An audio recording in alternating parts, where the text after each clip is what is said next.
once again. Ngai kombo na ngai Mama Pamela Tabita Foot. Et thème na biso to kolobela lelo ezali le véritable sabbat. Amen elibota na Nzambe. Le texte est basé dans Luc 13 10 à 17. Ezali solo oyo ya mwasi oyo azalaki condamné pendant 18 ans na kunki. Amen elibota na Nzambe. Synagogue ezalaki lieu ya rassemblement kaka ya ba juif, mais temple ezalaki pona mutu nyonso. Ezalaki kokipe te, okoki kokota na yo na temple, ezala étranger, kota na yo na temple. Amen le peuple de Dieu. Et ezalaki na mwasi moko azalaki courbé pendant 18 ans. Amen elibota na Nzambe. Et mama oyo ayaka église chaque jour. Na mikumba na yatambola kanango na mokongo. Chaque jour ayaka na mikumba na ye na mokongo, ayaka nango.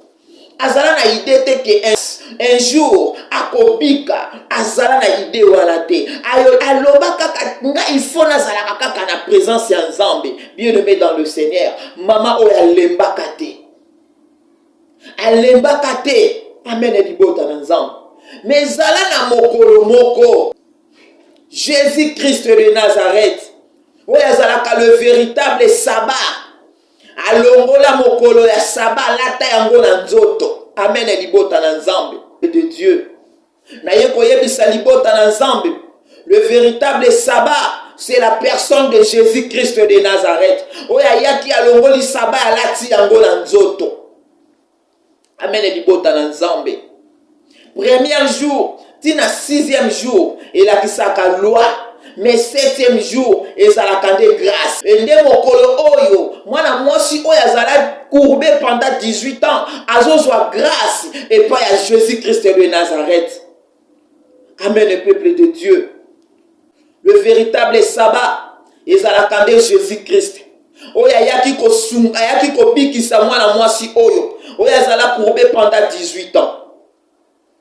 Oyo azala na mikumba na ye pendant 18 ans. Le sabbat ezalaka nde mutu. Sabbat eza mutu, eza jour te. Jésus-Christ alongolaki yango alataki yango na nzoto.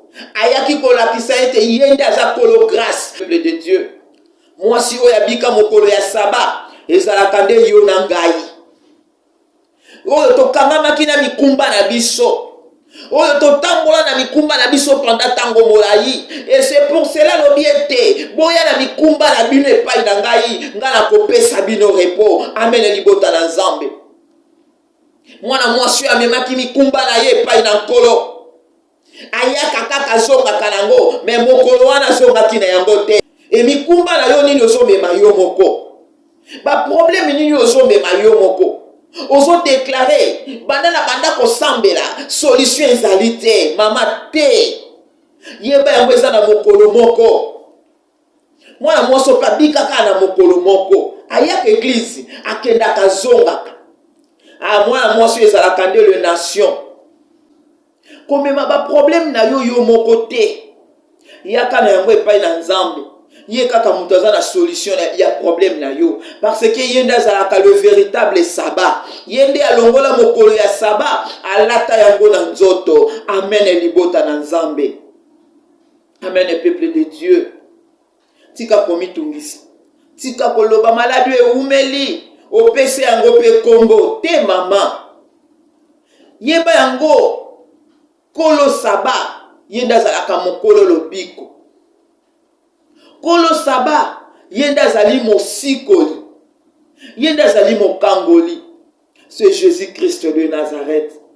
Yenda le véritable sabbat. Oya telemi liboso ya santé na yo. Oya telemi liboso ba problème na yo. Oya telemi liboso ya foyer na yo. Oya telemi liboso mosala na yo. Pona kopesa yo changement. Pona kosala quelque chose. Pona kopesa yo lobiko. Na midi ya lelo. Na pokwa ya lelo. Na tongo ya lelo. Amen elibota na Nzambe.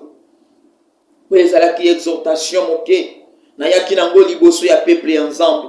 Koyebisa biso que le véritable sabbat c'est la personne de Jésus-Christ.